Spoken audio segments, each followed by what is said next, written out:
आज के इस वीडियो व्याख्यान में हम बंगाल में दोहरा प्रशासन जो कि बक्सर की लड़ाई के पश्चात लागू हुआ था उसके बारे में अध्ययन करेंगे।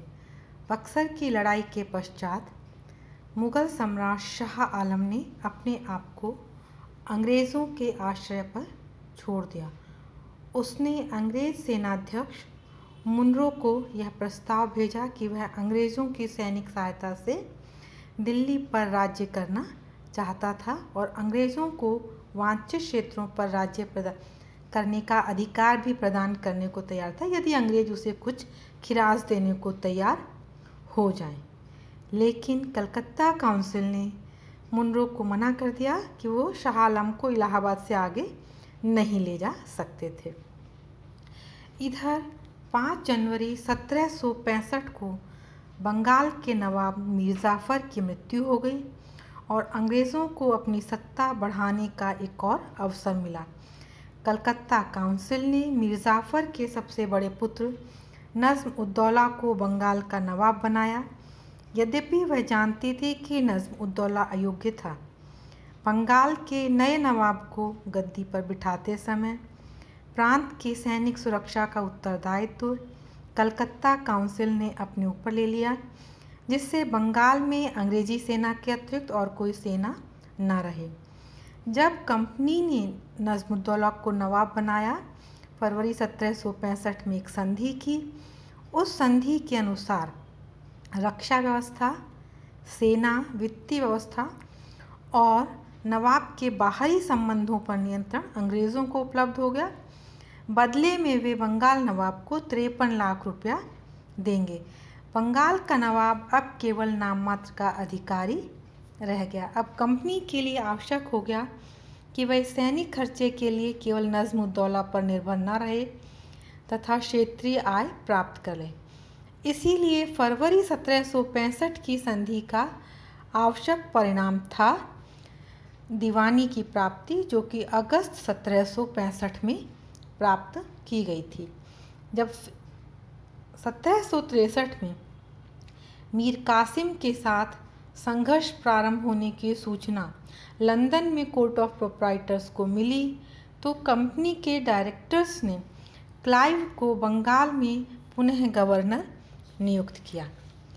बक्सर का युद्ध समाप्त हो जाने के पश्चात जब क्लाइव भारत पहुंचा तो उसने इलाहाबाद जाकर मुग़ल सम्राट और अवध के नवाब के साथ संधि की।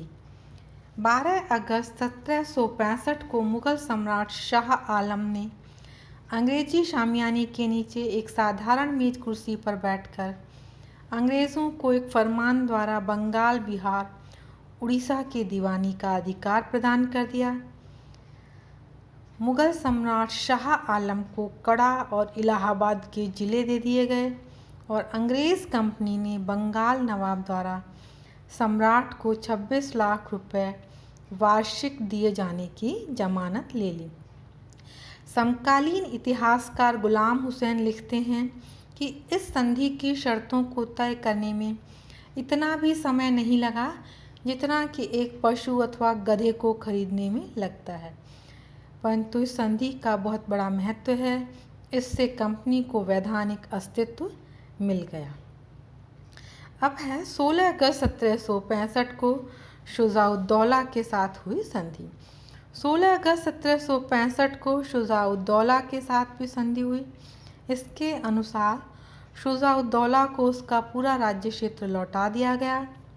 नवाब ने कंपनी को 50 लाख रुपए लड़ाई का हर्जाना दिया तथा कड़ा और इलाहाबाद के ज़िले शाह आलम को दिए।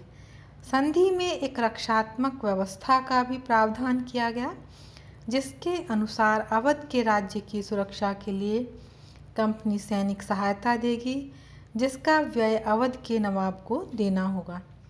इस प्रकार मराठों के आक्रमण से बंगाल की सुरक्षा के लिए अवध एक अंतस्थ राज्य, मीडिएटर राज्य बन गया। इन दोनों ही संधियों से कंपनी को बहुत लाभ हुआ। शाह आलम को बंगाल के द्वार पर स्थापित कर देने से अंग्रेज़ बंगाल की शांति अवस्था के लिए प्रायः निश्चित हो गए। और अवध के नवाब के साथ संधि से अंग्रेज अवध द्वारा बंगाल पर आक्रमण की संभावना से भी मुक्त हो गए।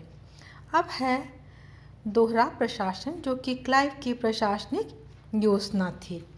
क्लाइव ने शाह आलम से दीवानी का अधिकार प्राप्त कर लिया था और फरवरी 1765 में कंपनी जो है बंगाल के नवाब से निज़ामत का अधिकार यानी प्रांत की सुरक्षा का अधिकार ले चुकी थी।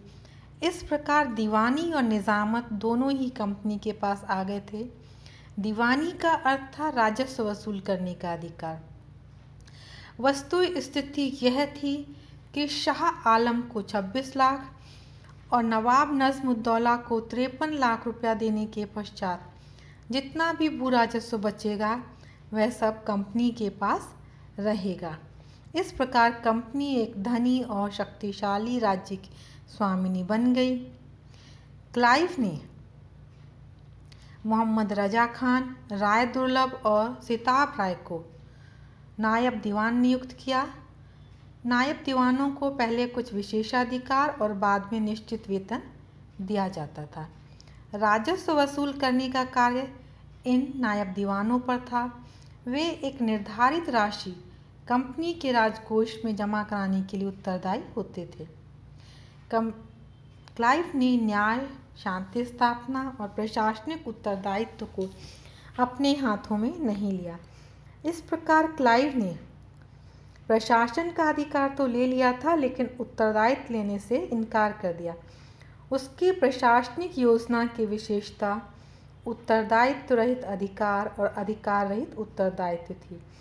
इसी प्रथा को दोहरा प्रशासन कहते हैं। प्रशासनिक कार्य नवाब नज़्म-उद-दौला के कर्मचारियों द्वारा पहले से चलाई आ रही परिपाटी के अनुसार होता रहा। परिणाम यह हुआ कि कर्मचारियों के अत्याचारों के विरुद्ध सुनवाई करने वाला कोई नहीं रहा, नवाब के पास अधिकार नहीं थे और कंपनी ने अपने उत्तरदायित्व को संभालने के लिए कोई व्यवस्था नहीं की थी।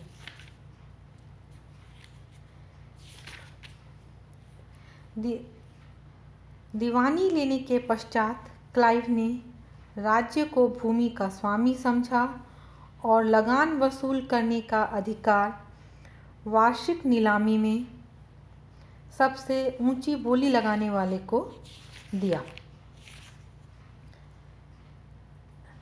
कंपनी के प्रशासन के पूर्व यह परंपरा थी कि जब तक जमींदार नियमित रूप से लगान देता रहता था उसे हटाया नहीं जाता था, परंतु अब कंपनी का उद्देश्य अधिकाधिक लगान वसूल करना हो गया था और इतना अधिक लगान वसूल करने का उत्तरदायित्व तो पुराने जमींदार नहीं लेते थे। इसीलिए इस समय में एक नए वर्ग का विकास प्रारंभ हुआ जो कृषकों की भलाई अथवा संपन्नता में बिल्कुल रुचि नहीं रखते थे। लगान की मात्रा प्रायः 3 गुनी हो गई थी और उनके साथ इजारेदार यानी जो दलाल होते थे वो अपने लिए भी अधिक धन बचाते थे, क्योंकि उनका उद्देश्य उसी 1 वर्ष के लिए लगान वसूल करना होता था।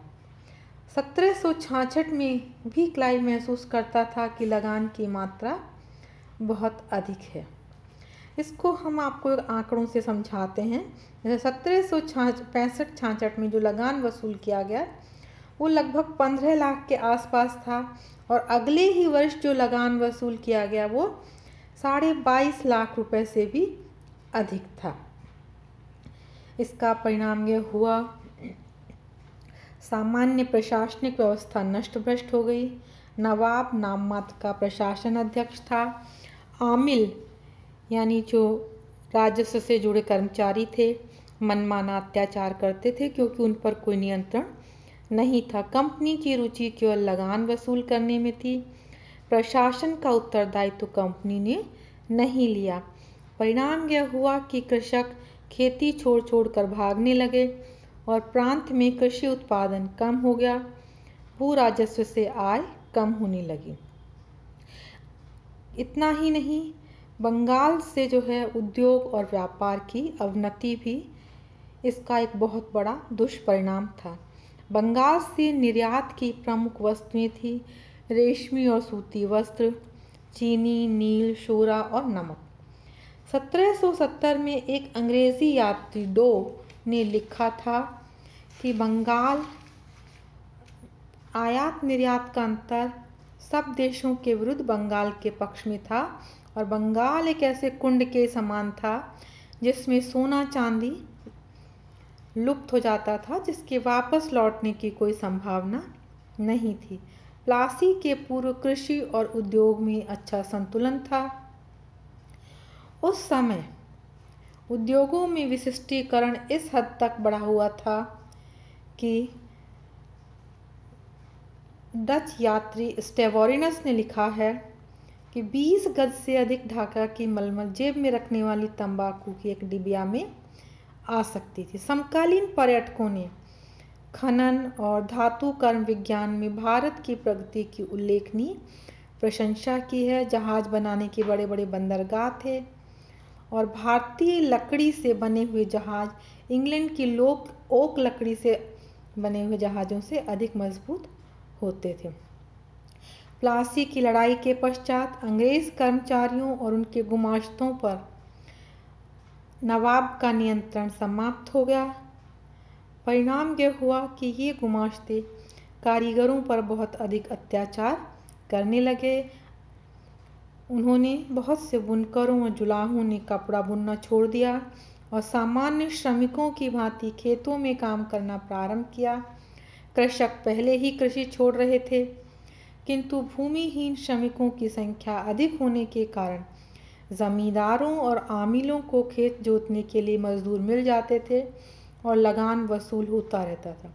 यदि उद्योगों से अधिक संख्या में जुलाहे और शिल्पी बेकार न होते तो कंपनी की लगान व्यवस्था में सुधार की आवश्यकता बहुत पहले ही अनुभव हो जाती। इस प्रकार 1757 से 1772 के मध्य बंगाल की आर्थिक व्यवस्था, आर्थिक संपन्नता समाप्त होनी प्रारंभ हो गई।